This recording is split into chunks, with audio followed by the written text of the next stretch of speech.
What if you could take that risk, make that change, reach that goal, live your best life?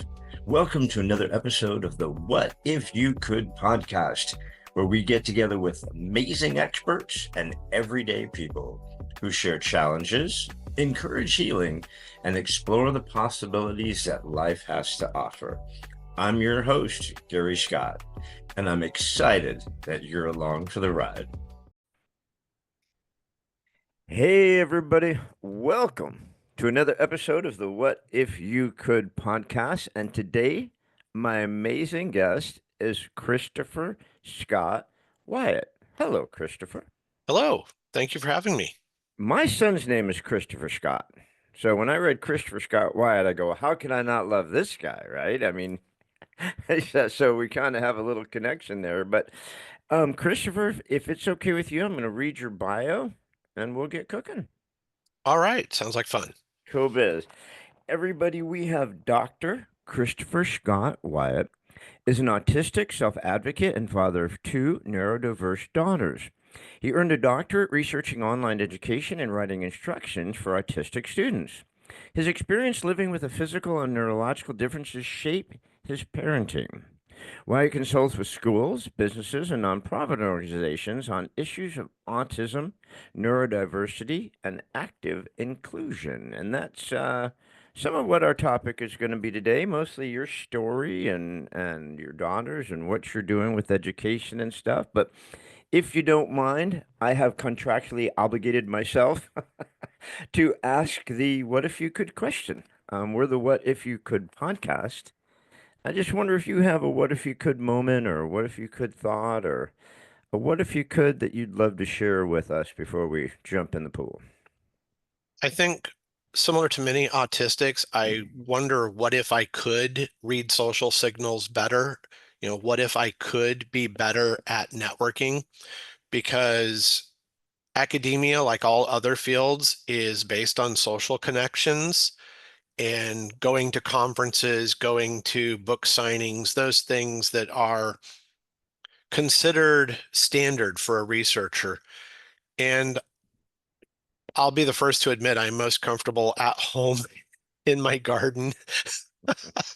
And so, there is that what if I could socialize and network better? Would I have earned tenure at a prestigious research university doing the same output that I do? Um, but it's an important question for me because that also then influences my parenting, and that is you know, I know I ask myself, what if I could be better socially and at the business networking side of things? And so what that does as a parent, it makes me wonder, how can I? How can I help my children develop those skills that are inherently difficult for the neurodiverse, whether we're talking about neurodiversity as ADHD, autism, PTSD, brain trauma, learning disabilities, whatever it is, it often comes with social impairments. And so I asked myself, how can I help my daughters overcome the obstacles that are barriers to what some people would consider a more successful career? What would you consider to be social signals? What do you mean by social signals? Well, for myself and certainly for my daughters, learning idioms, idiomatic speech, being able to differentiate sarcasm from a factual statement. So reading sarcasm, especially if someone really means it as humor, but I take it as something else. Um, it is all of the little things that we take for granted in our social lives. So there's a number of good research projects on this, but the average person makes a reading of another individual in less than 500 milliseconds. So in a fraction of a second, in a half second or less, we tend to judge other people. And for an autistic, that's difficult because our processing is slower. So what happens is it can even be a pause in a conversation. I don't recognize always, is that a pause where the other person's taking a breath, or is that a pause where I'm supposed to speak?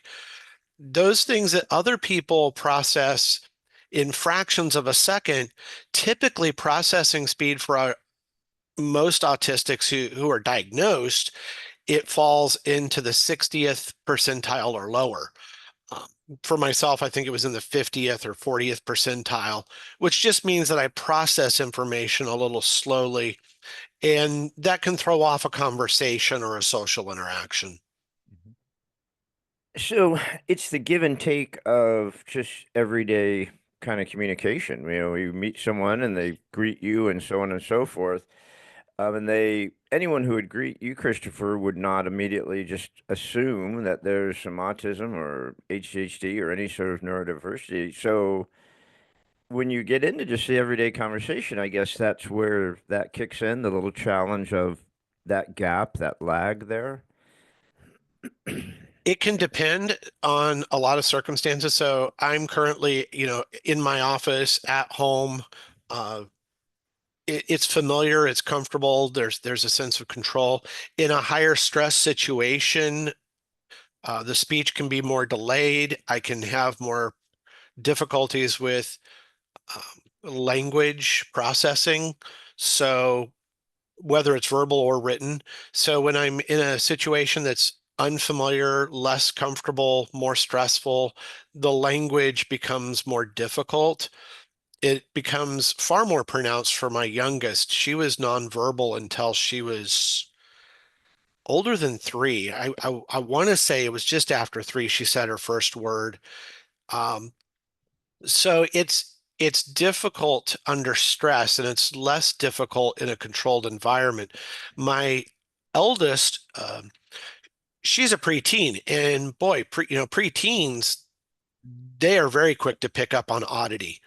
So even though she may present to an adult as well-spoken, somewhat monotone, but well-spoken, to a 12 or 13-year-old peer, she's off. It's more noticeable. And when did she, your younger, I guess, was nonverbal up until 3. How about your older daughter? When did she start speaking and become more verbal? So she had normal, well, what they would consider somewhat normal language development, but she's atypical language. So she's very concrete. She doesn't understand, as I said, idioms, sarcasm, things that I struggle with. She also struggles with. The evaluation for her, oh, forgive me. The evaluation for her came in, um, I want to say second grade, and that's because the social skills were so delayed.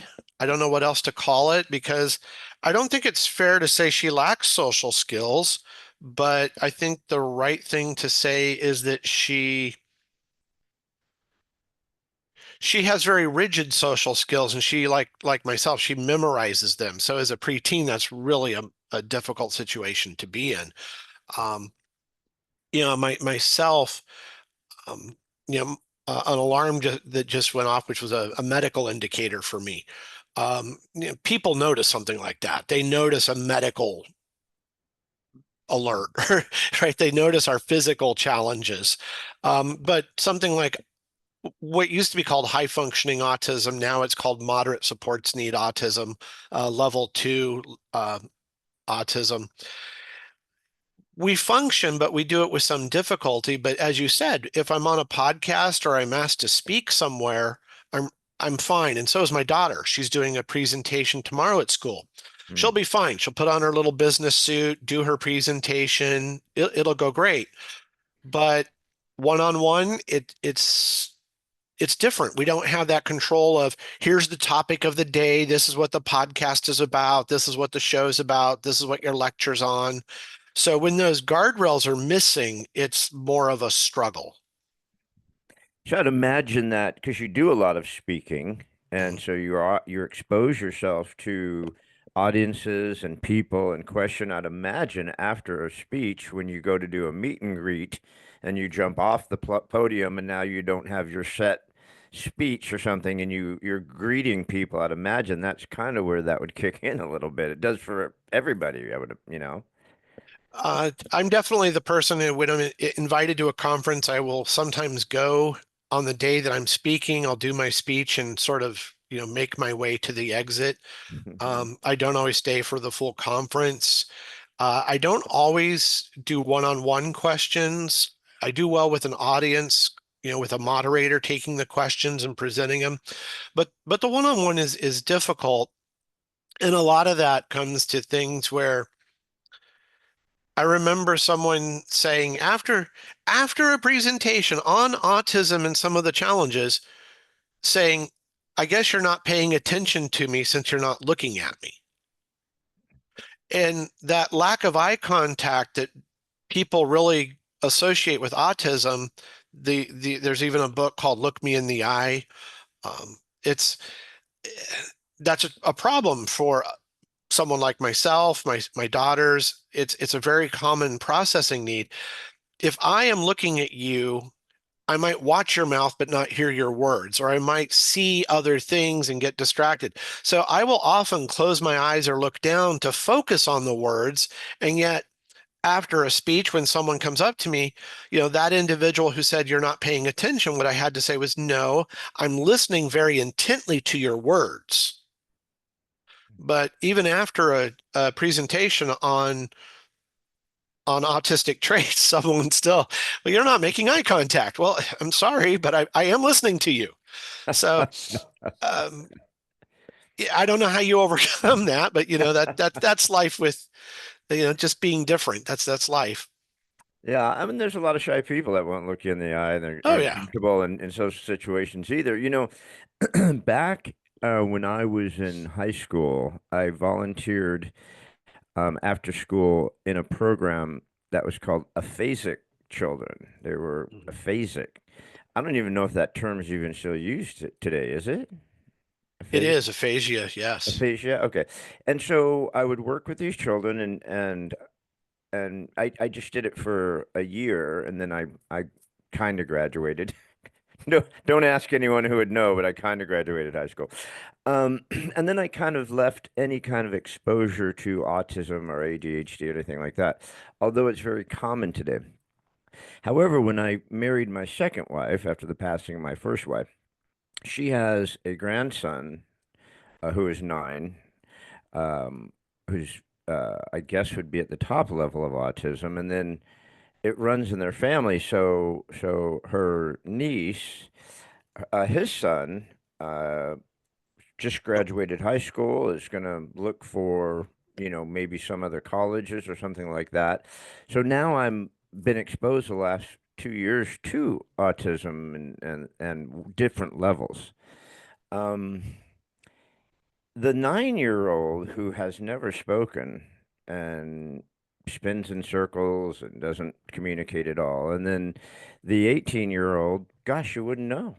Except if you say to him, and I won't say his name just out of respect, if you say to him, what do you think of that one tank that the Germans used in World War II that really did a lot of damage? He's like, oh my God. And he would give me an hour dissertation on this specific tank. It's amazing.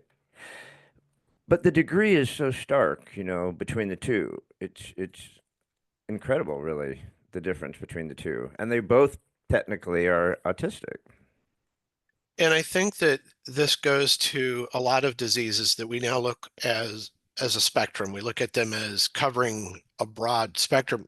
I know people with depression. Unfortunately, I've lost friends to depression, a number to PTSD, uh, people who served and they come back with PTSD and they slip into depression. And we talk about it as being a spectrum because there are people who have depression and they go to talk therapy, they get maybe some medical help and they get through that period. And then there are those who have lifelong depression that for the rest of us, it makes no sense, but it's deadly. It is all consuming and deadly. So this idea that our differences are on a spectrum, it's not always easy to understand with autism until you start thinking about all of mental health being on a spectrum, just like all of physical health is on a spectrum. I am partially paralyzed on my right side, and 9 out of 10 people would never know it. Mhm. Yeah, they, Um, because, they see me walking around, they don't, it just wouldn't be something they notice. They're not focused on that particular limb. But if I'm doing something at my physical therapist, then it becomes, oh yeah, I forgot. You can't move that arm that way. It doesn't work anymore. So there is a spectrum of paralysis and palsy. yeah. I have Duchenne's palsy. There are people who have Duchenne's palsy far worse, far, far worse than I do. But again, um, I have it, but is it affecting my life? Is it a life-altering disability? I would argue that my lack of social skills affect my career path more than my palsy does. Is it Uh, policy related to the autism? So the causes of autism seem to be multifaceted. We do know that it always deals with the left frontal lobe of the brain.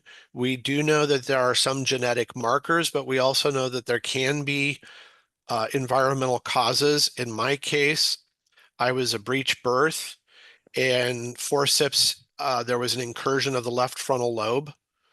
So in my case, we don't know how much was genetic because there are other family members that may or may not have had autistic traits. But in my case, there was also a very complicated birth that resulted in paralysis of the right side, a collapsed lung, facial injuries, some other challenges. So I was in the neonatal ICU for, uh, I'm thinking it was 6 months. It might have been longer at birth. Wow. So my Oof. mother didn't even get to hold me or see me at first. The first time my mother saw me, I was in one of those glass cases.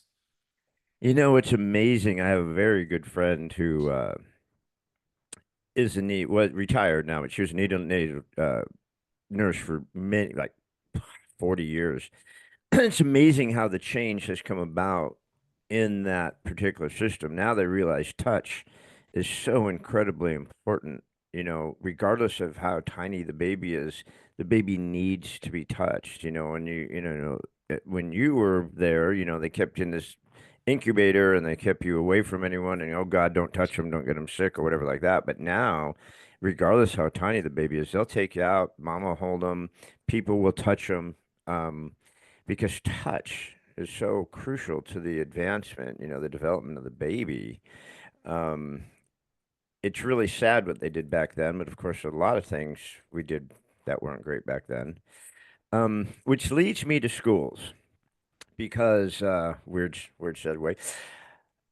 You do a lot with schools, and I know with my wife's 9-year-old grandson. Now they have him in school a little bit, and it's been incredible with the one person that he is attached to. This man has just bonded uh with the young man, and it's made such a difference in him. The older one, who's graduated, he kind of flew through school. I mean, he didn't have like specific things. He stayed in quote unquote normal classes. The younger one, not so much. He has to be in a special class. What are you seeing and what are you involved in with the schools that's helping now people with the neurodiversity, the autism, the ADHD, and things like that? How is that changing? Post-COVID, it has gone backwards very quickly, and I'm afraid it's about to go backwards even faster right now. But in the time I grew up, I went from being in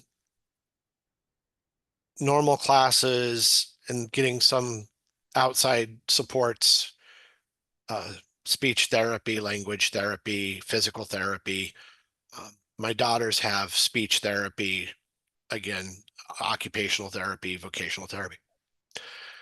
Those therapies and supports until I was in second or third grade, and I was reevaluated and then reclassified. What our new term is twice exceptional. I'm not sure how I feel about that, but it basically means You're that, not just once exceptional, you're twice yeah, exceptional. you cost us twice the money.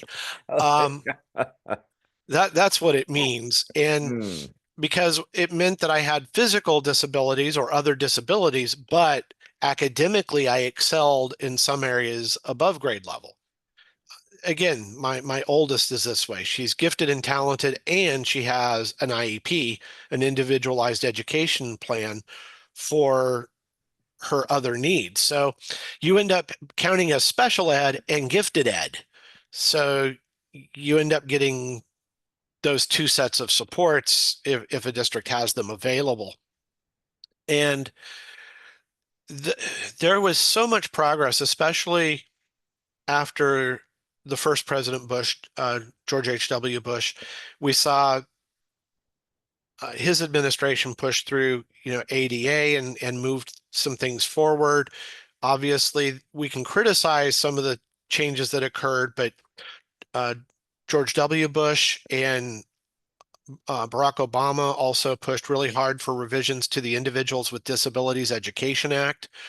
That was revised in 2005. So again, we're looking at, in my opinion, regardless of my political views, I really thank Congress and the presidents for doing those things, right? The ADA has been very helpful. Even looking back, we can look as far back as the Rehab Act of 1973. The Rehab Act, which is Section 504 and 508, has not only helped veterans, but it's helped people like myself with vocational skills and other skills. So the Rehab Act has been really essential to serving disabled adults. Um, those things right now are suffering very quick, very, very rapid disassembly, to quote a NASA term, unscheduled rapid disassembly. Um, and so the supports that we used to have, whether it was for our disabled veterans or our disabled students, just, in some cases, quite literally overnight, have been either defunded or de-staffed. So I don't know what the future holds in that case. Um, but so in terms of what I have seen, I saw a lot of progress, and then I saw post-COVID, a lot of that progress was undone by the online education that was poorly planned, poorly prepared, poorly delivered, which is made me sad as someone who researches online education. I had always hoped that schools would take it seriously, and then when given the opportunity, I think they entirely blew it. I think online education was a farce. Yep. As someone who researches it and believes in it, it was done so badly that I can see why parents would never have faith in it again. Yeah. um, so we went backwards post COVID, and now I think because people are so angry and so frustrated, they say, well, let's get rid of everything, let's blow it all up and start over. So that has me concerned because even though the federal government is only 4% of education spending, most of what they did was ensure IDEA compliance, so Individuals with Disabilities Act compliance, Title IX compliance, uh, ADA compliance at school sites, things like that. The Department of Education was largely an enforcement agency. With that enforcement agency no longer on the beat, with those cops removed from the beat, as it were, I don't know what happens, especially in some states versus others. I don't worry about a Minnesota, Pennsylvania, California, because those states will say, we will serve our disabled students and here's how we'll do it.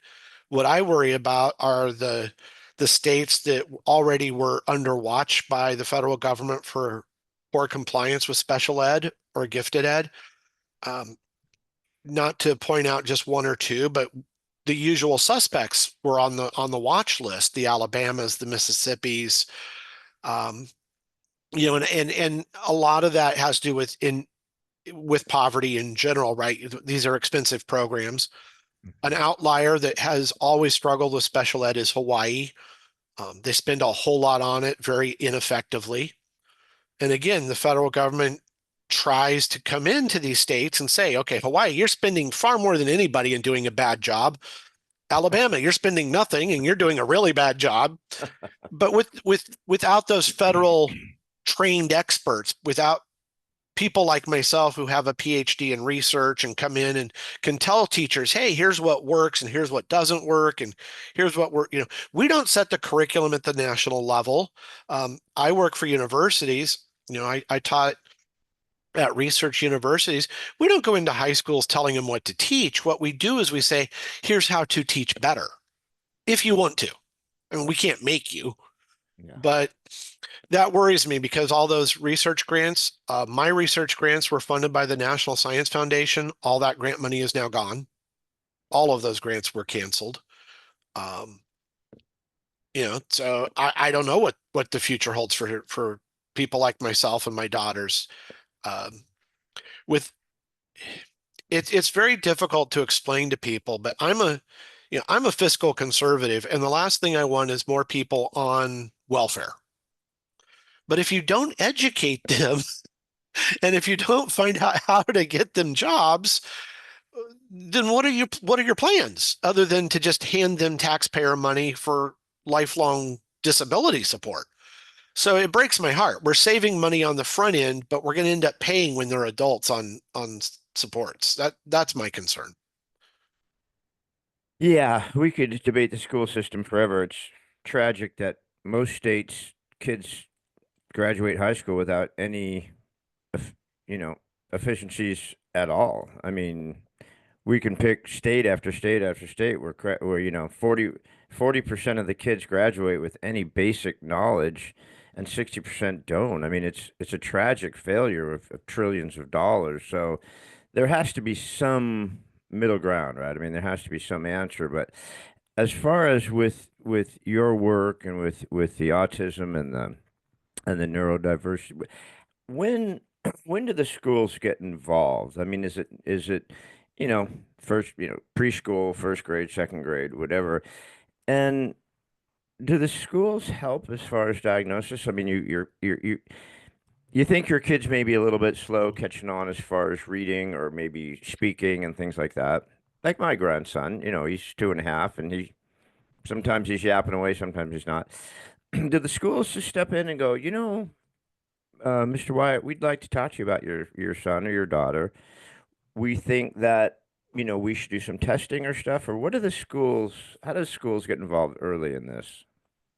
So the law is complicated, as all laws are, and I think that's part of the problem. I think that's, I'll do my quick political speech on this. It's Doesn't have to be quick. I love politics. Go ahead. when when the federal government says we want to serve these 13 classes of people, vision impaired, mobility impaired, et cetera, and they have a list, and there are 13 classes that are covered by the IDEA. What they really need to say is, okay, now teachers, you develop a strategy and help these students, right?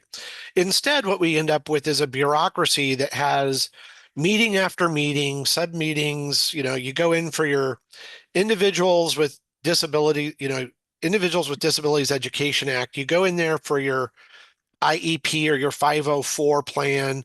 You meet with the teachers. They have to pull the teacher out of the classroom. They got to pull in a assistant superintendent of special ed, their resource. I don't know. You end up in a room with six people, or today a Zoom call with six people. One of which might be a teacher who actually sees your child. And a lot of people who have never met your child. It's become a bureaucratic nightmare when what it really should be, if we were doing it properly, it would be the child's teachers and one or two specialists.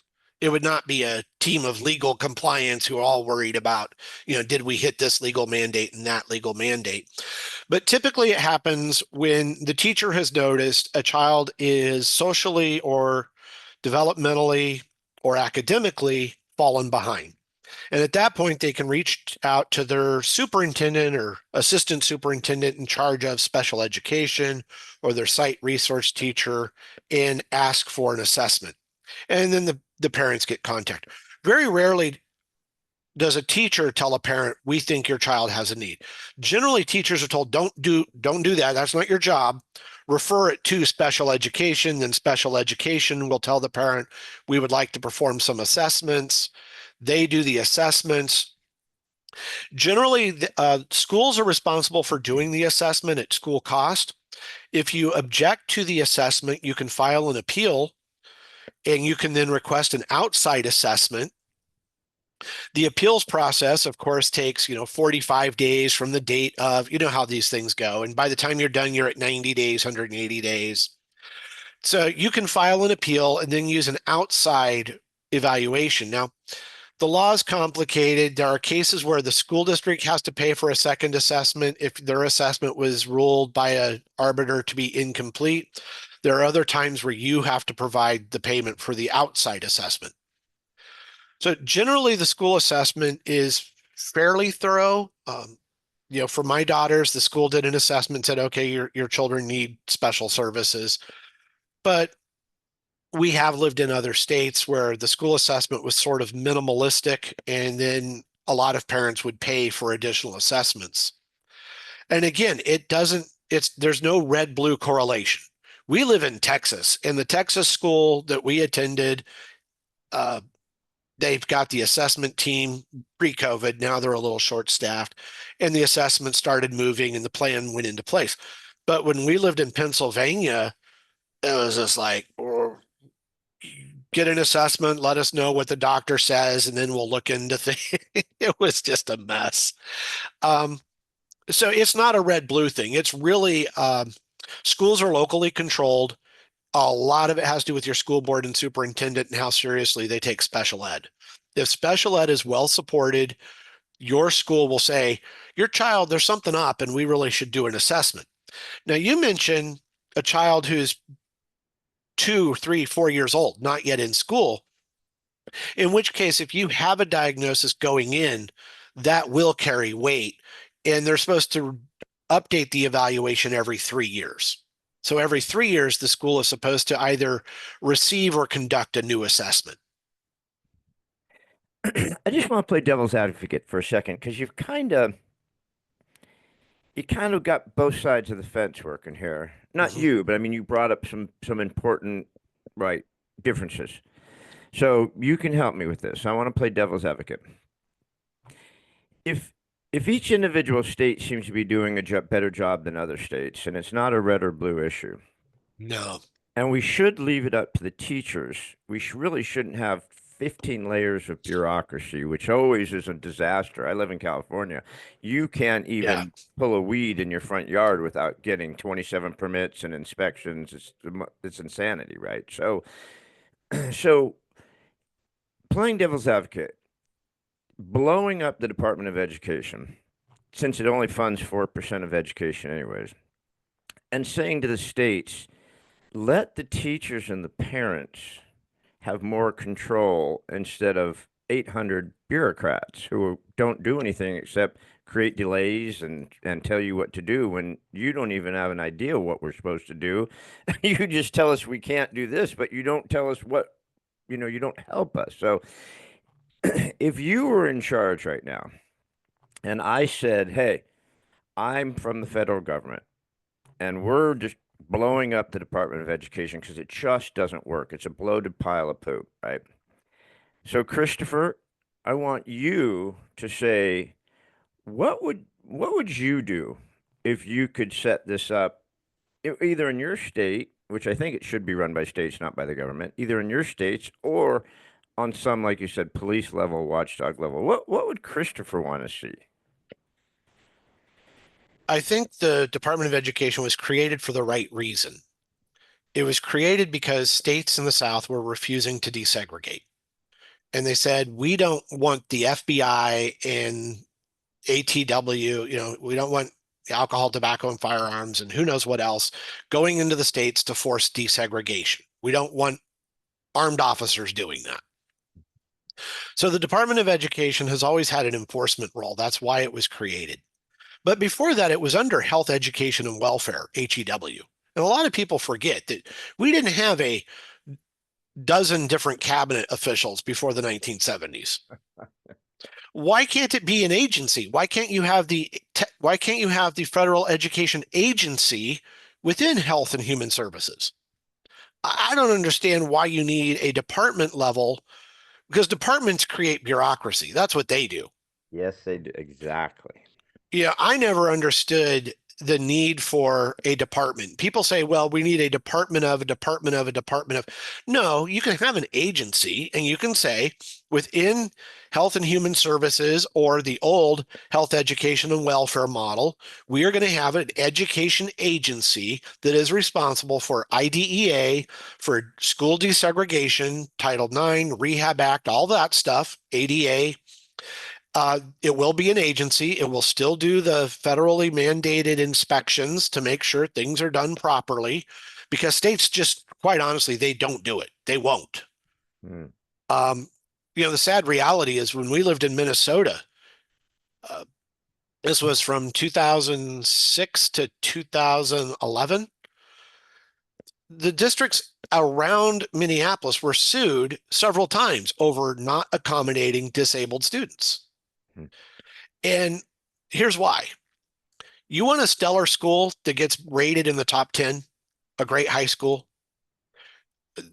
The Texas governor has pulled this. He said, well, look, we've got 10 high schools that are highly rated and they're private. Yes, a private school does not have to give services to the disabled or to those with special needs. Wow. The Did same not is know true at a that. university. If you're Hillsdale University or Liberty University, you're private, you're Christian, you don't accept federal money, you can discriminate all you want. You can say we're not going to put in welfare, we're not going to do equal opportunity. Here in Texas, Baylor has sued for exemptions. Baylor's a Christian university. They have exemptions from certain types of education. So, no, schools and states can't be trusted. They just can't be. They've proven it over and over again. Mm. The top 10 schools in Texas, they are generally private or charter, and they don't service the disabled. Well, if you don't have the cognitively disabled taking the test, your average scores are much higher. Mhm. That's a no-brainer. It doesn't take someone with a PhD to say, if I don't have the kid with the 45 IQ and the 60 IQ and the 80 IQ taking the same test as the 130s over there in your gifted program, wow, your school's special. So what happens is these private schools, and we're about to adopt a voucher program, it looks like here in Texas. Ohio did so, and we've already done the audit, and the audit shows that 90% of the voucher money went to families in the top 10% of income. Mm. Because who else lives near a private school? There aren't really good private schools in the city of Youngstown. I'm sorry, I've been there. Right. Yeah, I get it. There's not a stellar Catholic school in Youngstown. There might be one or two, but it's not in the neighborhoods where the kids are really struggling. There's a wonderful private Catholic school in downtown Pittsburgh, Oakland. It's an amazing school. Um, they do have those, but the Central Christians and those campuses, they're not going to take everybody. They can't. Yeah. Public schools are always going to serve 80% of the students. 80% of the students are going to go to a public university, a public school. Harvard only has 1,000 undergrads, right? Someone's going to go to your state university. That's why you need a Department of Ed at the federal level, is because the states will pull idiot garbage, whether it's California mandating, the latest thing that I saw that was scratching my head was you had to include a certain number of units of Asian Pacific history. Yes. Well, California mandates Asian Pacific history, Black history, queer history, Indigenous peoples history, right? And I'm for all of those. Let's learn history.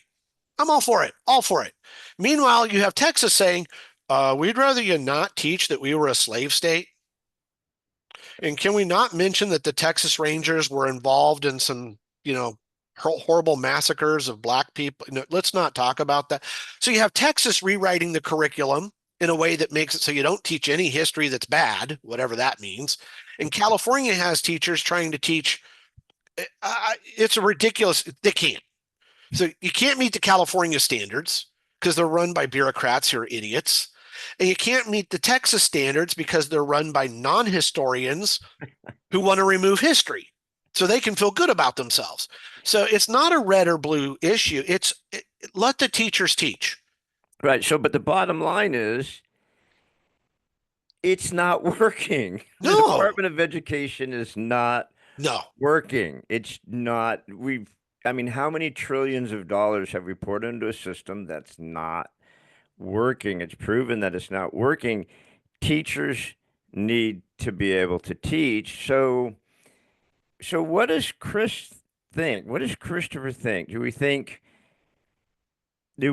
that having, like you said, having some sort of still oversight, maybe, like I'm a real estate broker. I've had my company for 35 years here in the desert. And we've been the Department of Real Estate forever, right? For 100 years, we've been in the Yeah. Department of Real Estate. Obama comes in and decides he wants to change it to the Bureau of Real Estate. And we're all shaking our heads like, why do we need to call it the Bureau now? So all these thousands of documents have to be changed. All the websites have to be changed. All this crap has to be changed and change it from the Department of Real Estate to the Bureau of Real Estate. It it was complete insanity. It was just more government bureaucracy in our business trying to screw stuff up, right? So I like your idea of having it within a government, but underneath another layer of government that's already created that can assist but not destroy. Uh, but I go one step further. See, what I see in Texas and California is state level bureaucracy is worse than the federal. It is. So Texas, In California, I know it is. I don't know about Texas. I don't live there, but I have to submit my syllabi as a university instructor to the lieutenant governor's office for review.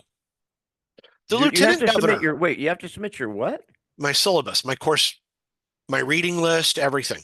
to who? The lieutenant governor's office. What does the lieutenant governor have to do with education? I don't know. He was a talk show host for a long time.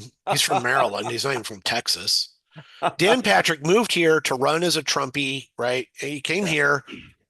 He wears his cowboy boots like Ted Cruz. And you're like, you're not from Texas. You're not from here. You're from Maryland. Go home. Don't go to Maryland. My son lived there. It's bad enough as it is in There Maryland. you go. Maryland's a But disaster, but go somewhere. Yeah, I get it. so to make his bones with the Republican Party, he comes in and says, "We're going to take over the faculty senate. We're going to keep them from indoctrinating students." Now, I taught at Texas A&M, which is it's a petrochemical campus, right? It's medical, it's petrochemical, it's engineering, it's the Yeah, cadets, it's the largest agriculture. military academy in Yeah, the U.S. agriculture, military. Yeah. We're known for our cadets because even our marching band march in their cadet uniforms, right? And you come along and you say, well, we need to audit all of the curriculum. I'm like, where is the mind washing coming from? Because I don't know very many chemical engineering professors who are far out leftists. I just don't. Right. In fact, most of them I don't think are left or right. They're just thinking, where am I going to keep my job? Where is the next, reserve of natural gas or oil or recycling that we can research or whatever, right? I did not meet a lot of ideological faculty in the ag department at A&M. I Right. just didn't. Yeah. But because the state wants to say, look, we're really tough Republicans, they said we have to submit our syllabi to the state so the state can make sure that you're not trying to push an ideology, a woke ideology. I don't have time to worry about ideology. I'm trying to teach kids how to read who can't read. Yeah. They got into a university with the right test scores, with the right grades, and they still need help organizing their thoughts because whatever, they got through. So I'm upset because the state of Texas says we're all for state control. They went to the signing, right? We had Governor Abbott, we had Lieutenant Governor Pat, and our Attorney General Paxton was there. Um, and these people, Lieutenant Governor Patrick, Governor Abbott, AG Paxton going to the White House for getting rid of the Department of Education. They said, yay, we're for local control. I'm for local control. You're not for local control. You're for state control, which is just another 20 bureaucrats. All that you do is you take the 20 bureaucrats that were DC bureaucrats that you didn't like, and you replace them with your 20 bureaucrats that you like. But there's still 20 stinking bureaucrats who are going to get in the way of special education. It's craziness. But So like you said, it's not any better in California. It's not any better in no, Minnesota. It's not any better no. in Pennsylvania. It's not any better anywhere. I mean, education is a complete, disaster everywhere. It's So just why? I I will mean, hit you. it's not a lack of money, Christopher, right? It's not a lack of So money. it is, and I'll tell you why. Okay. So Texas, we're about 40th in spending, 46th in test scores. Yay us. Yeah. Uh, what they do after the Uvalde shooting? Every campus now has to have an armed police officer, armed. And they said, well, that shouldn't hurt districts too much. It threw a number of districts into deficit because let's say that you're a 6 campus district. You've got 3 elementary schools, 2 middle schools, and a high school. Your 6 campuses. Now you need 6 armed police officers. In Texas, a police department needs a police captain. So now you got a captain and 6 officers. They have to have the post test. They have to carry a firearm. You have to pay their salary, their insurance. Life insurance on a peace officer is not cheap, No, right? I'd imagine. So our response to school shootings was to mandate the 10 commandments in classrooms and an armed police officer. And now schools are saying we're $300,000, $400,000 in the red. Why? Because yes, we spend a lot, but that officer in Texas, the average peace officer costs the school about 100 to 170,000, depending on the city, the rates of pay, insurance, things like that. So we have a school shooting, and our response was, let's put an armed cop in every school because he can shoot the shooter, which we already know is a myth. It doesn't really work that way. If someone has already pulled out the gun, somebody's going to get a bullet. Yep. Unfortunately, I know many a good officer who is, you shoot at a suspect and the bullet still goes through the suspect. It doesn't stop there. It just doesn't. Yeah. So this was our solution was to, arm. So when I drop my daughter off at school, I see 2 armed security guys who have, they have their police style vest on, their tactical gear. They have their arms. I think they're 9 millimeters. Um, I think they're Glocks. My wife would know better. She's better at guns than I am. But this is expensive, right? They have to Yeah. maintain their firearm certification. They have to maintain their peace officer status, which is annual training. So a peace officer costs more than a teacher. So what I'm saying is, left or right, a politician always wants to put in more to show what they're doing.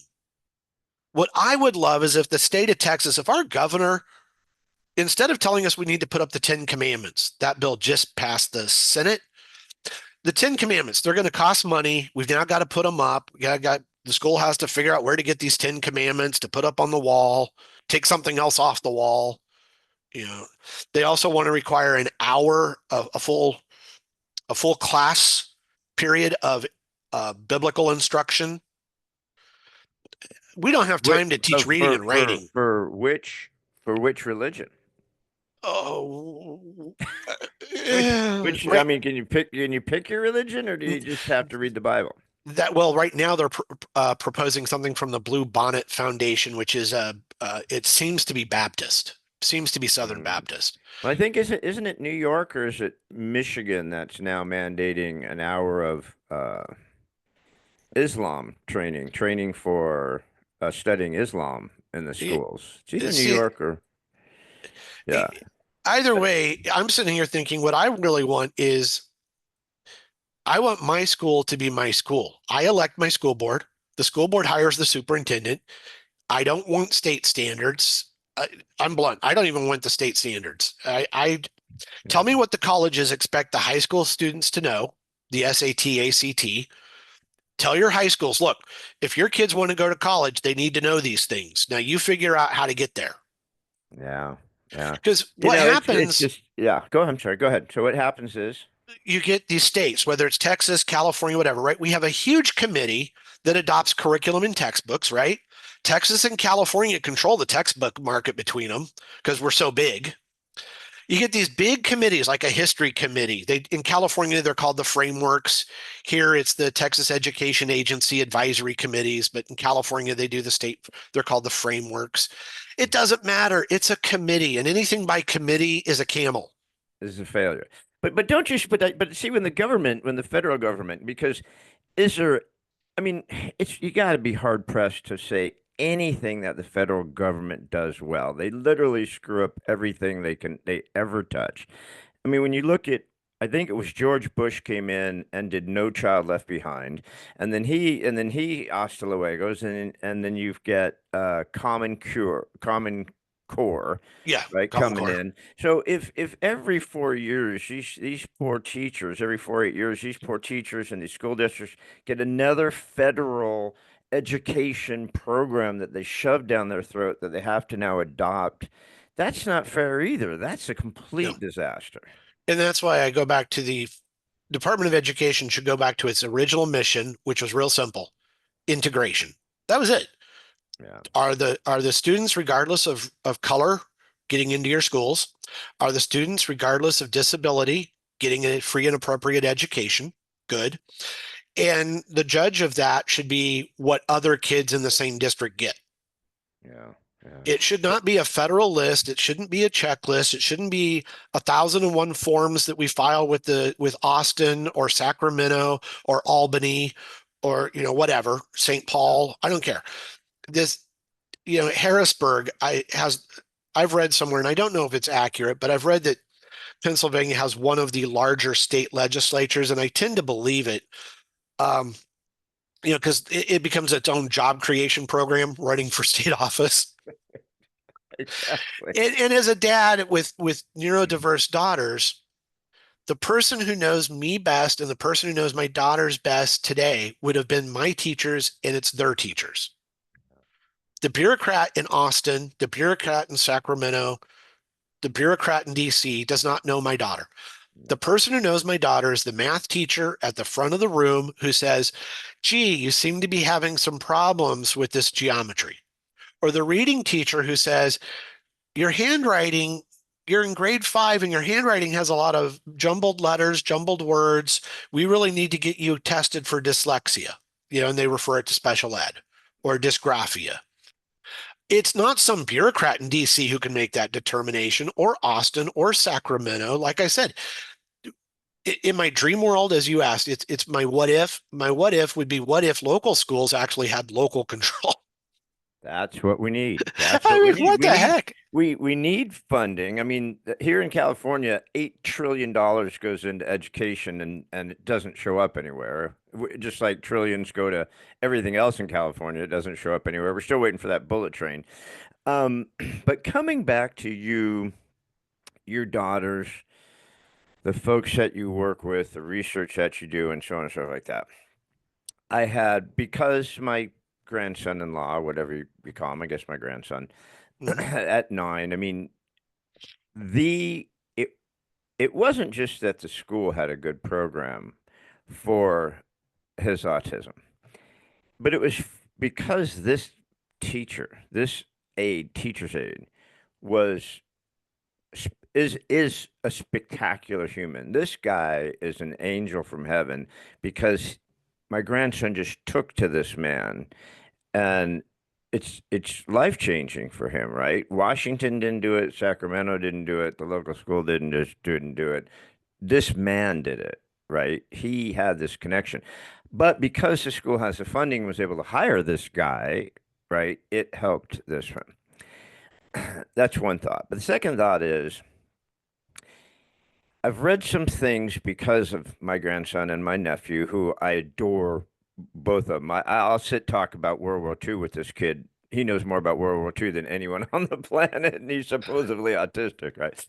But he'll go down that rabbit hole with you. But so I've read a lot about autism, and I see a lot of things now where people with the diet, vaccines, different type of colorings and things like that, where they're curing kids with autism and neurodiversity. What do you think about the diet, the food additives, the vaccines, things like this? I mean, what do you think about that? Having the history that you have and the background you have, the education that you have. There are a lot of myths out there that are easily addressed. There were studies of the Amish community in Pennsylvania, for example, that found that when we did assessments, they end up having the same number of mental health issues and developmental issues. Mhm. But the reason they don't show up is, quite honestly, they're not in the public schools and they don't see it as a disability. Mm. If they have Ezekiel who works on the farm, and Ezekiel can hyper focus, and Ezekiel can tell you everything you ever wanted to know about barn framing, Ezekiel is a genius. He's not disabled. Yeah, exactly. In our society, Ezekiel, who likes to tinker with the wood and build the barn, and he's telling his dad, Dad, if we move this truss to this place, that truss could carry more. Ezekiel in our society is like, oh dear, he's hyper focused. He's autistic. Yeah. Oh, golly gee, really? I mean, I'm autistic, and people will tell me I'm not good socially because if someone brings up my interest area, which is economics and special ed, I can go on for hours. Absolutely. I can go on for hours and hours and hours and bore you to death on the history and the finance. And I can talk about the difference between 504 and IEP. And right. So I'm apparently disabled because I hyper focus. What we have done is we have taken traits that Temple Grandin, whom I've had on my podcast and I've written about on my blog, I've met her at conferences. She's met my girls. Temple Grandin has said, autistic in the past was just someone who had a different ability that helped society survive. We were just on edge. We were the scientist. We were the person who couldn't sleep at night, and so we were the first one to hear the bear coming because we're hypersensitive. And so we evolved. There's a wonderful book that I read, and it was basically about things like diabetes. Why do humans have diabetes? Well, I'm a diabetic. That's the alarm that keeps going off. That it was an evolutionary adaptation that was advantageous. Storing your energy was very useful when you might not get food for 2 or 3 days. Yep. In today's world, your body hyperprocessing carbs is bad, right? We all know carbs today, bad. Sugary drinks, bad. Dye number 4, red dye 6, all these things. Your body wasn't meant to do these things, right? What we have done is we have pathologized difference. There is a difference. Would you say that again? Because that's epic. We have pathologized difference. I'm different. My brain is neurodiverse. My brain is always on hyperdrive. I will not ever be able to go to a party and talk small talk well.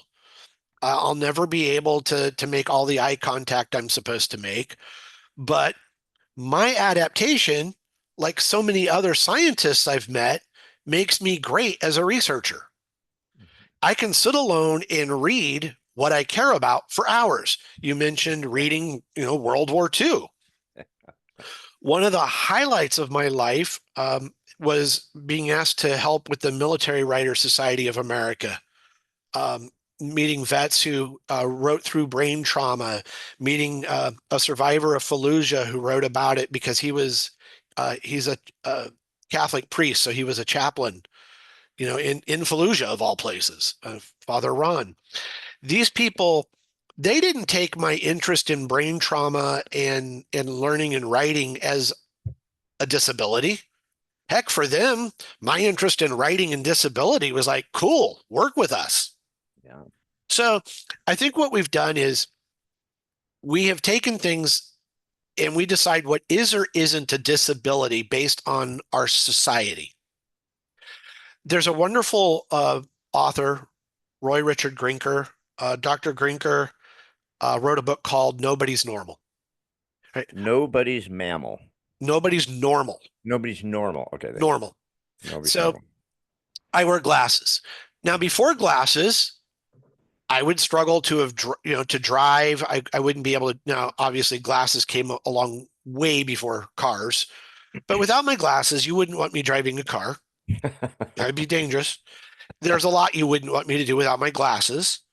Both of my daughters are severely myopic. They have special, um, currently it's a research project, but they're contact lenses that are supposed to help slow the myopia.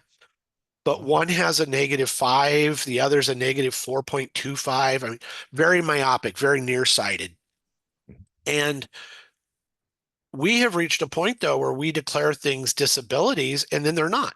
Glasses made it so poor vision is no longer really a disability until you have something like macular degeneration or true blindness. We adapt. Yeah. But neurodiversity, which wasn't a disability when we were living on farms and we were working in factories, became a disability when we decided everyone needed to master soft skills, cooperative learning, teamwork, whatever the buzzword was of the week, right? My wife's an engineer. She works from home and she works alone, and she has a team she oversees, but it's funny, email works just fine. Yeah. She says, this email didn't need to be a meeting. That's where she's at. So what we've done is we've taken traits, whether it's hyperactivity, ADHD, uh, whether it's autism, we have taken some traits and we have pathologized them instead of recognizing that everyone is neurodiverse. That's one thing I don't like. I actually use neurodiverse more interchangeably, and people will correct me and say, no, you're neurodivergent. I'm not divergent. Every brain is different. We're all neurodiverse. I'm not, we're all different. I don't like the idea of saying, well, that person's neurodivergent and that person's neurotypical, because I don't believe in typical. Because we love to pigeonhole people, first of all, and we love to give them titles and stuff. That way we can put pharmaceutical commercials on TV because we can come up with this Ugh. thing. We've created a new thing now. We've taken one thing, sliced it into 100 things, and now we can create a drug for it. And I have another family member, and I'm not going to mention her because I got in trouble for doing it last time, but she's an amazing, amazing kid. She's always been hyper. She's always been different, and because her family are pharmacists, they immediately said, well, we got to start drugging her down because of her ADHD and start drugging her. I'm like, don't do it. She's amazing. Don't do it. Don't dumb her down with this crap, right? Well, they did for a little bit. But anyway, she's gone on to be a surgeon now. She's incredible. She's one of my favorite people. She's brilliant. And I met another person who I had on my podcast, and I know he would love me to mention his name. That's his book, ADHD, up there, and his other book is John Brink. And the guy's Yep. 84 years old. He was an immigrant. Have you talked to John? Yes, I've had John and I've been on his podcast. He's awesome, right? I mean, it took him 50 years to figure out that he had ADHD, and he calls it a superpower. He wouldn't be where he is today without his superpower, without it. So I think, like you said, we take these things that are perfectly fine. They're just, you have a different biological or mechanical or electrical thing that's going on inside you that makes you different than me, but also can make you have different skills, different talents, different abilities that all have. You know, you can focus forever on something that you get into. And my my step nephew, whatever, the 18-year-old, he will focus on World War II till the end of time, right? I can't focus for 30 seconds. I'm literally a butterfly, right? I've already, I just can't, So why is that bad? Why do we Well, have to pigeonhole this and change people? I, I will say there is a point where some autism advocates and I disagree a bit. So my youngest in particular has engaged in self-injurious behavior.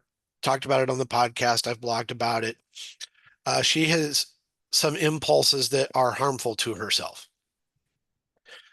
Anger management issues, to put it kindly.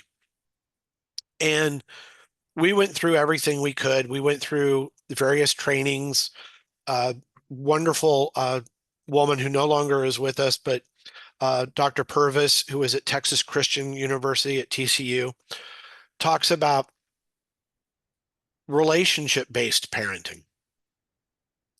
And I really believe in relationship-based parenting, but there was a point where my child was throwing desks. She's large. My 11-year-old is 5'4", 5'5", 130 pounds. She towers over her classmates in fifth grade, and she's a bull in a china shop.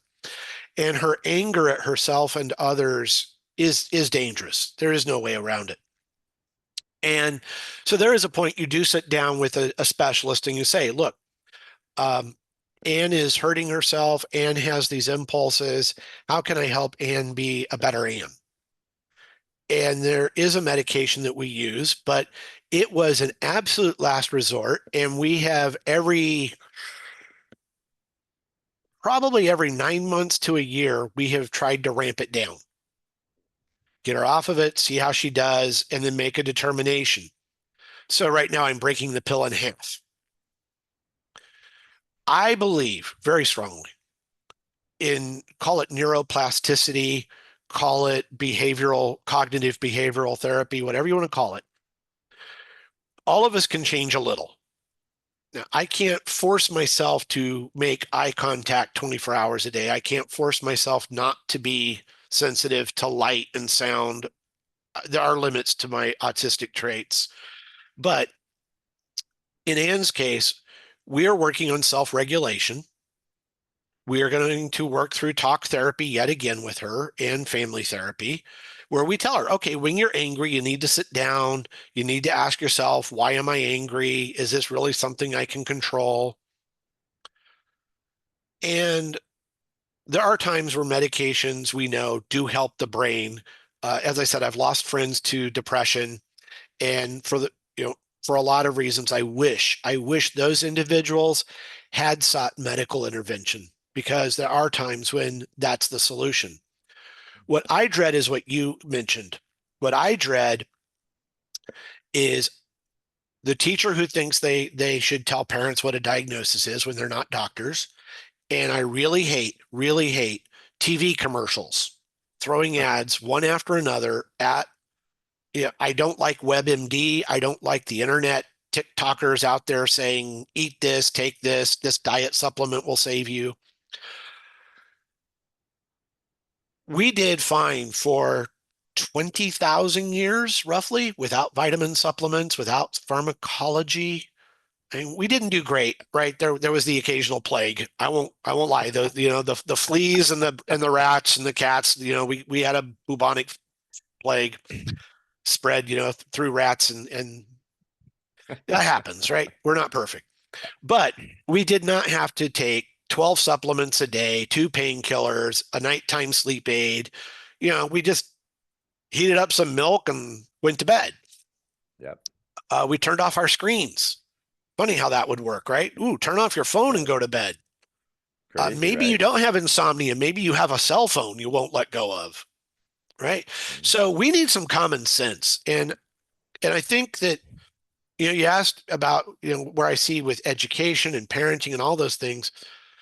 What worries me most is that parents want the schools to fix things or the doctors to fix things that really only the parent can fix. Yeah.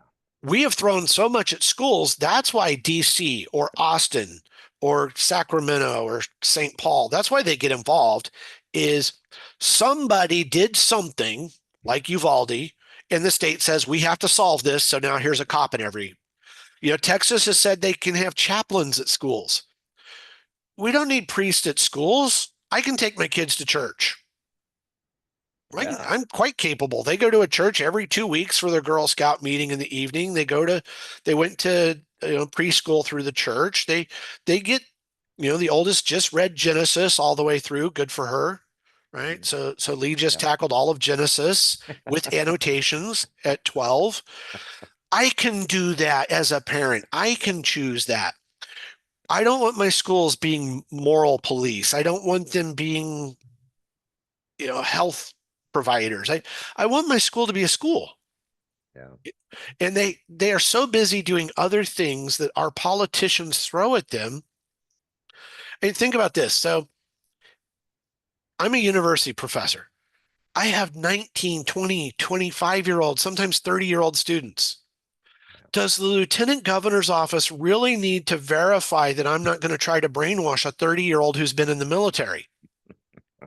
No. That Absolutely. is not a good use of the lieutenant governor's office. Right. As a parent, a lot of things should be my responsibility, and a lot of things should be mine that I shouldn't even look after a doctor for help. If my kid's obese, I shouldn't go to the doctor and ask for a Wegovy. No, my kid's fat. Maybe I need to look. Am I providing a healthy diet? Am I telling the kid, set that game thing, go outside? Yeah. Am I parenting?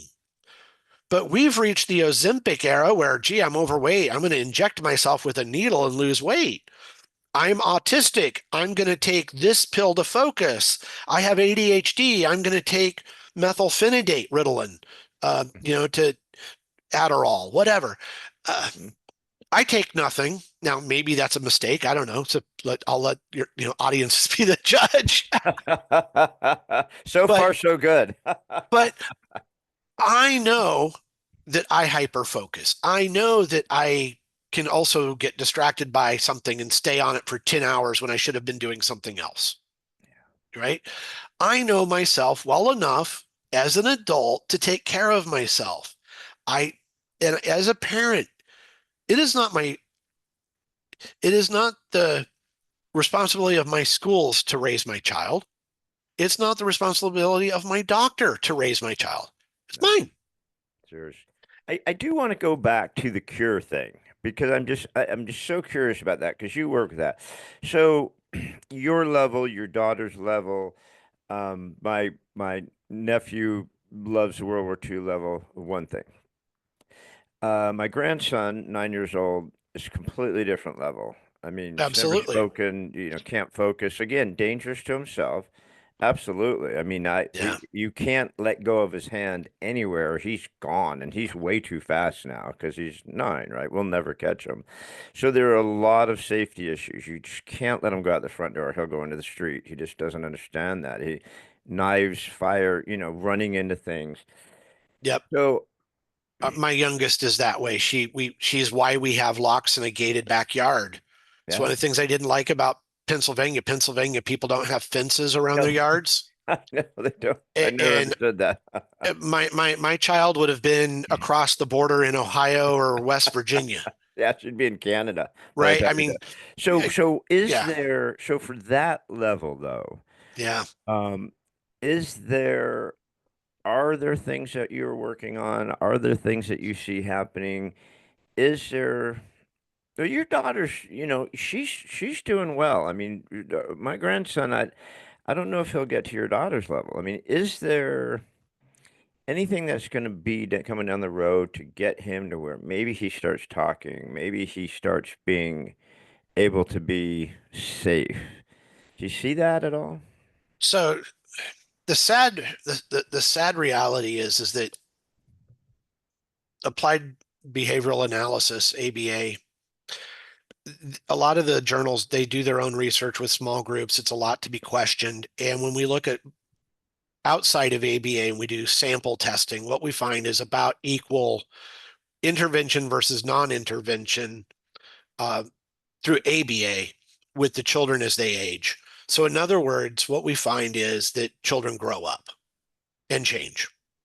And what happens is the parents who have the child in ABA, which is easily $50,000 to $100,000 a year, when their child starts to do a few things, they say, "Wow, ABA helped my child."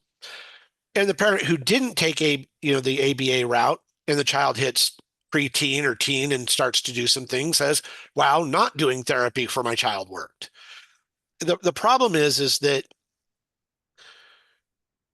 someone who saw me at an early age, right? My first diagnosis was brain trauma and potential mental retardation. Uh, Thankfully, a term we don't use anymore. Strong, obviously it's not cognitively impaired is a little bit better. Uh, Cognitively different. I don't know, but the reality is we cannot predict what a brain can or can't do universally. We just can't. 6-year-olds who get this treatment versus that treatment. I will tell you that a lot of research does suggest that there are things we need to be concerned with. There are things diet in the US, not elsewhere, that we do to ourselves that are just absurd, whether it's some of the sugar levels, the artificial sweeteners, artificial dyes. We do know somewhat, I would say, empirically as well as we can. Coming from the sciences, I'm one of those who says you can never prove anything. We test for the null hypothesis and say, more likely than not, these food dyes are bad for you. More likely than not. I mean, we can never say 100%. Right. You know, Scientists are those people who would go outside in training and would say, there is a high likelihood I will probably get hit with a raindrop. So I admit that. Trust the science when it comes to that Right. train. Yeah, I admit that right up there is we always, we do we test for the null hypothesis, and we still call it the theory of gravity. Uh, right? I mean, I've had people bring that up. Well, it's the theory of gravity. When are you going to prove it? Um, Just jump off a building. yeah, right. Seems So easy enough to me. science is always about let's test, retest, and find something. But Yeah. what we do know is that there's a lot of things that we do that are very detrimental. We know that the highest likelihood of a child developing ADHD or ADHD-like symptoms, a lot of that is prenatal care. If you look at women who smoked, women who drink alcohol, women who had poor diets, those are the children that not only get fetal alcohol syndrome, but they have higher incidence of children with learning disabilities, children with ADHD, children with neurodiversity. Now, it would not take a great leap then to say we need to watch what mothers eat while they're pregnant. We've known that for generations, though. I think we've known that since at least the 60s that you are what you eat. Mhm. So I don't know, you know, I don't agree a lot with people who are in the supplement camp, right? The people on TV or on podcasts pushing supplements and things like that. But I think one of the things they do get right is get so much of the junk out of your diet. Yeah. And the reason that we know that that's true is we know what happens with the dopamine response to sugar. Yeah. We know sugar triggers a dopamine response. It is addictive, and it has a reaction, whether it's your high carbs that lead to insulin resistance, diabetes, whether it leads to obesity. We know sugar and artificial sweeteners have links to negative outcomes. There is a lot of research. Remember when saccharin was associated with cancer and the little pink packets went away for a while? It's bad for you. It's fake. It's bad for you. And they Yes. sent everyone in the entire country gumballs to show that saccharin's going to be amazing. Was it saccharin or was it NutraSweet? Oh, Remember I when they can't did that? remember. They I sent. remember the fat substitute, the Oh yeah, yeah, oleo, whatever that was, yeah, and yeah. That was yeah, horrible. then I ooh, want to I want to ask you. You've been so gracious for your time. I just I don't want to take up too much more of your time. I know you're busy. There's two more quick questions. Um, Hereditary. If you yes. have a child, your first child is autistic or neurodivergent, whatever, and you're fearful of having a second child, is there research behind that? Are there issues behind that? I mean, do you see that that's a likely cause that, yeah, maybe it's hereditary, maybe you shouldn't be. I know it's hereditary in my wife's family, guaranteed, right? So, Yeah. um, what are the odds of that? What are the odds of the second child, you taking that chance and having that second child that maybe won't have the issues as the first? Looking at genotype and phenotype mapping, what we have found is that neurodiversity has a higher correlation than many physical differences. So I would need to pull up the data, but the last data that I saw found that roughly 70% of autistics could find another autistic or ADHD individual within 2 steps of their family tree. So in my case, I would say that there's little doubt that in the previous generation and the generation before that, there were markers of ADHD under today's standards and neurodiversity in general. The the challenge that we get today is that parents come in and they'll come say to a conference where I'm speaking, and the parent comes in, and I notice, or the expert notices very quickly that the parent has the same traits to a lesser extent because they're adults now. And you ask them, did you have problems with grades in school? Did you struggle with certain things? And then the parent says yes. So what has happened is we now have in the data a number of diagnoses now appearing after the age of 35. Well, what we have found is a lot of people are having children after 35. The children get flagged by the special education teacher, and then the parent, while they're at the assessment, the doctor, the psychiatrist, the neuropsychologist says, gee, have you ever been tested? And now suddenly we have all these people over 35 who it's like, wow, you had ADHD. And they're like, well, I never, I couldn't hold a job down for very long. I kept changing careers. I never finished a book. And you're like, yeah, you had ADHD all along.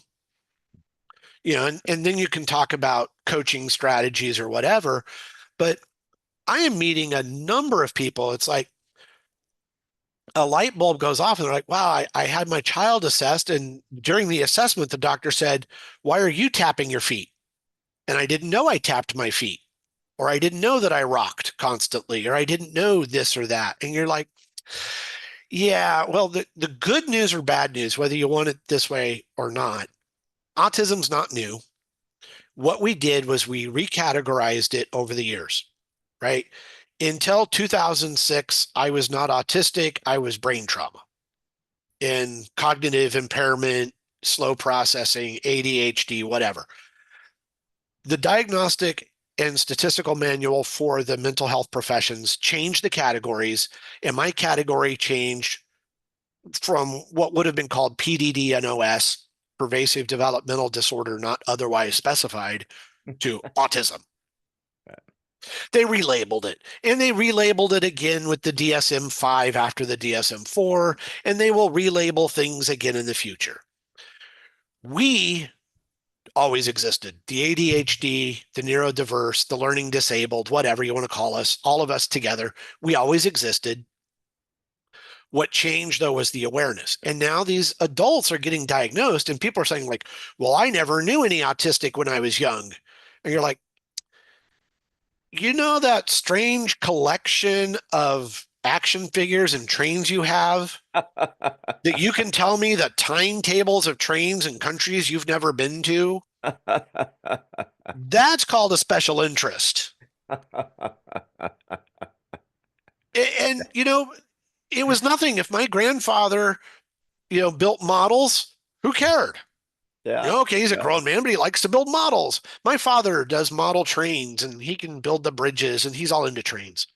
Yeah, and I It, couldn't do it. I could put up one tree next to the train and go, okay, I'm out. I got to get yeah, out of here. I just all we can't do it. did, Yeah. it's what I said before. We took things that were different that made society rich and exciting and good, in my opinion, and we started pathologizing them.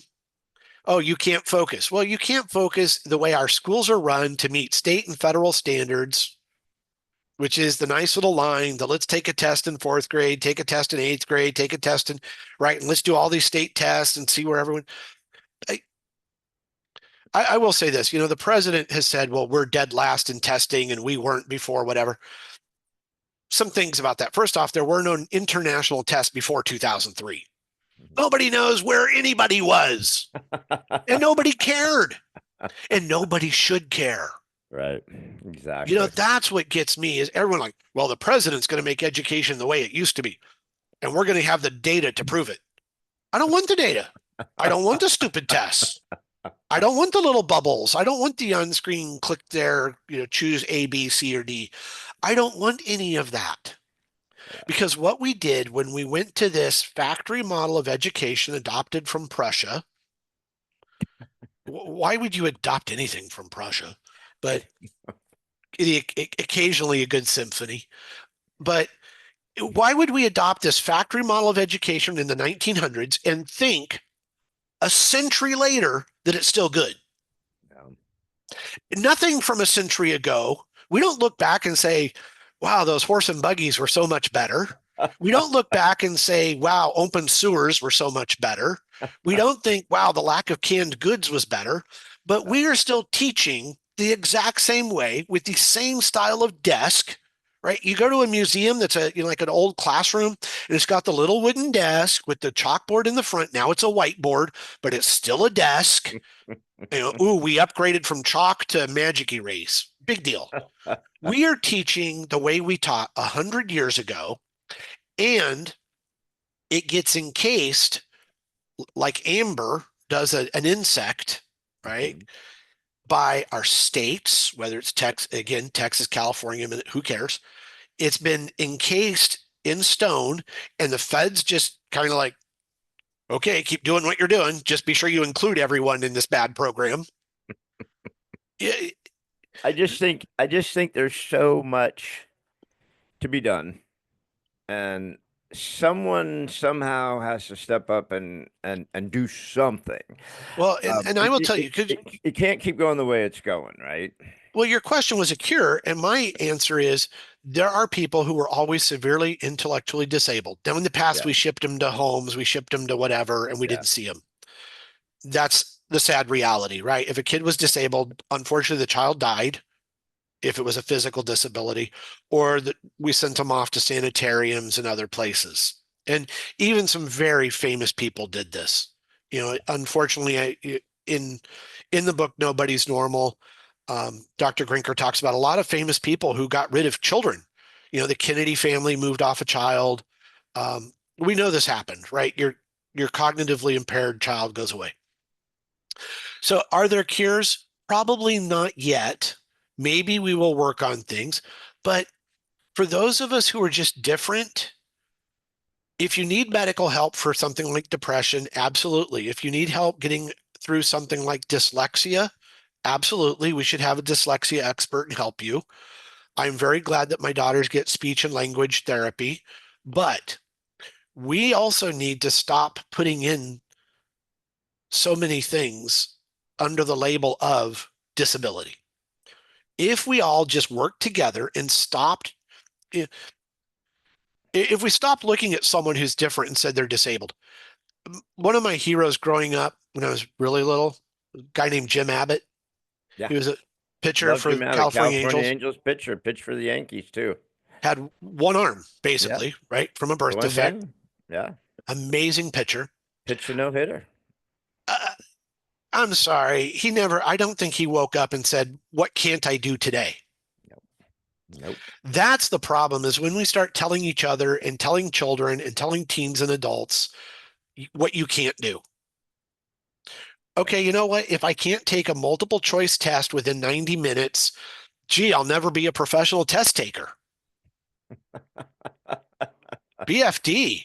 Exactly. That's why I'm a big believer that the downside of No Child Left Behind, the downside of the SAT push and all of this was every state, every state we've lived in, every state I've worked in, from, like I said, from Florida and Texas to California and New York, every one of them has made the same basic mistake. Every one of them wants the highest test scores on a standardized test. How they get there differs. Texas will do it the Texas way. Florida will say it woke took us down the wrong path. New York and California will blame something else. What if the problem is that we're judging our children by a stupid test? Yeah, What if the test is the problem? exactly. Boy, what if you told Texas, what if we went back to having future farm? We live in a rural county, right? We have cows around us, Uh, lots of them. What if we went back to having FFA where the kids had goats and bunnies and chickens? And, yeah, what if we went back to having auto shop, wood shop, yeah. welding? Oh my gosh, Why welding. don't we? Why don't we? Why did that go away? Why did someone, and I think it was Obama, who decided that everybody needs to go to college. If you don't go to college, then you're not worthy as a human. You need to be like the rest of us educated class. You need to go to college. And so you started to see those programs go away because they wanted to get you focused, like you said, on the SAT scores. They wanted to get you college Yeah. prepped. so you can go into college, so they can give you a loan and they can put you in massive debt, and the colleges can make massive amount of money and the loan companies can make massive amount of money. In the meantime, we don't have plumbers, electricians, auto shop guys, we don't have woodworkers, we don't have any normal skilled person because someone decided we should all go to college and get our AA in basket weaving, whatever. And then people come out of college with a lot of debt and no abilities to do anything. It's a complete disaster. It's the stupidest thing that ever happened. It is, and it's not just in the US. I've done work, internationally, Australia, the UK, France, Canada. Everyone has gone to these high stake tests to get into universities. Now, in some of these places, they've done it for over a century.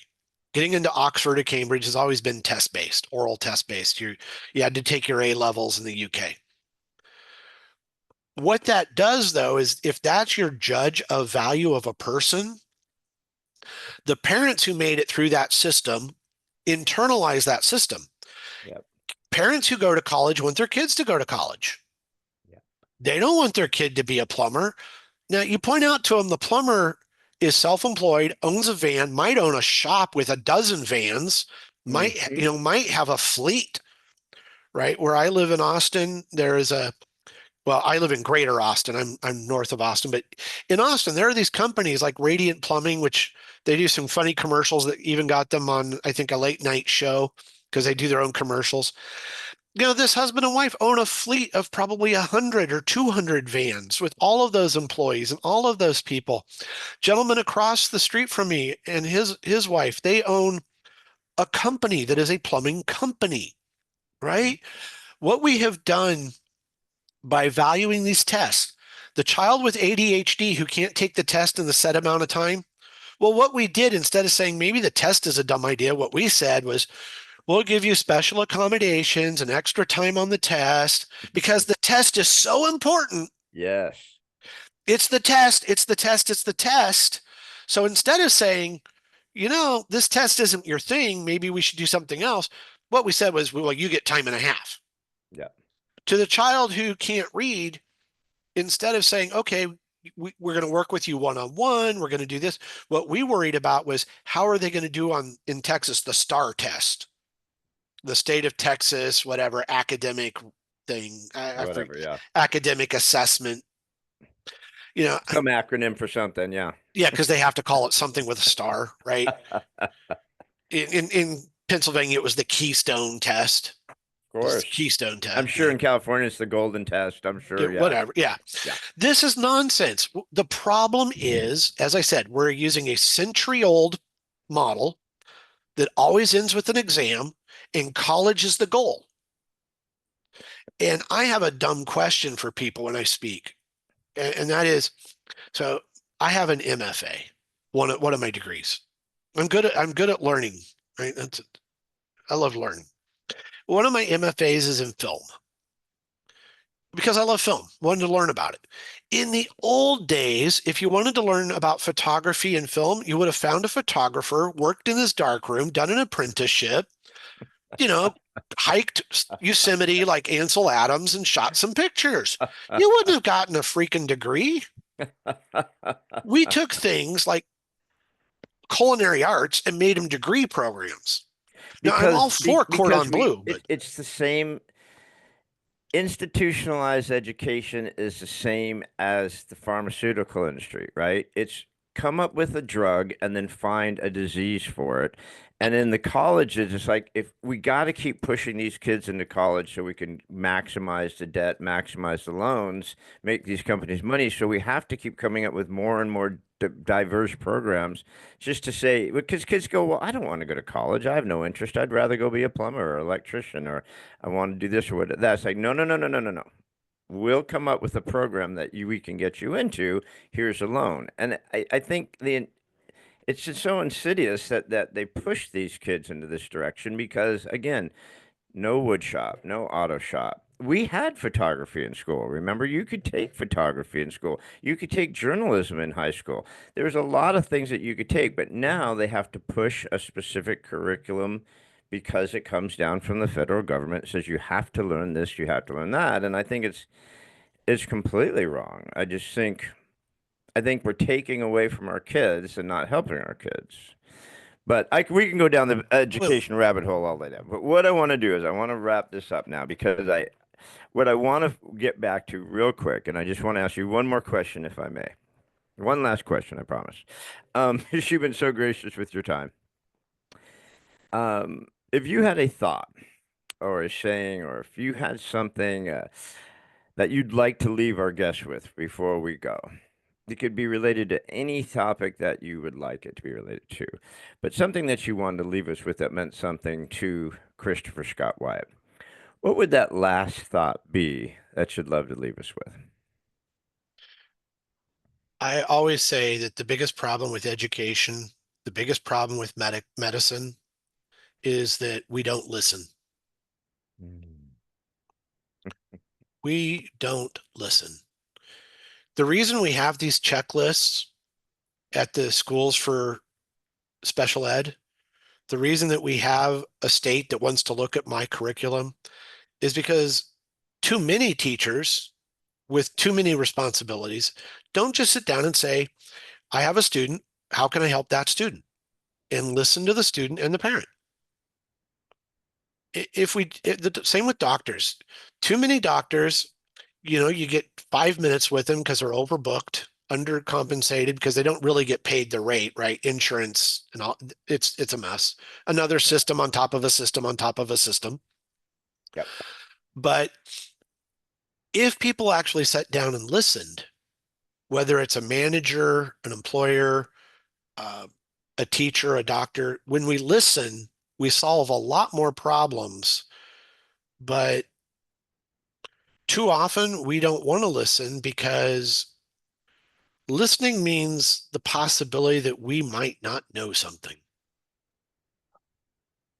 Yeah. And then when that happens, that's when all the experts have to jump in and kind of figure all that out, which rarely leads to a good solution. But Dr. Christopher Scott Wyatt, you've been absolutely amazing to talk to. You've been wonderful. We went down some rabbit holes. You let me take the other side. You let me be the devil's advocate a little bit. You're the expert, not me, but I like to still tease and try to get some thoughts in there back and forth. But you've been wonderful. And everybody, we've just been blessed with Dr. Christopher Scott Wyatt. Where can we find you, Doctor? Where can people go look for your research, go find your podcast, go find your blogs, your information? I have a link tree. I hope everyone knows how to find link tree. I will send the link to you to include in the show notes. Perfect. So a link tree is one of those wonderful little places that has everything. I don't know how else to put it. So if you go to linktr.ee and then you put the person's name, and my name is just CS Wyatt, then what will happen is you get a link to the Autistic Me blog, Perspectives on Neurodiversity podcast. You can email me, you can visit the Facebook page and everything, but it's linktree/CS Wyatt. And then what they do is they just put linktr.ee/CS Wyatt. Perfect. Perfect. Well, we're going to chase you down so we can find out more about you Thank you. and follow your stuff. And this has just been a pleasure. I really, really appreciate it. Everybody, please track down Dr. Christopher Scott Wyatt. It's been fascinating. I really appreciate you being here. Thank you so much, Gary. Thank you.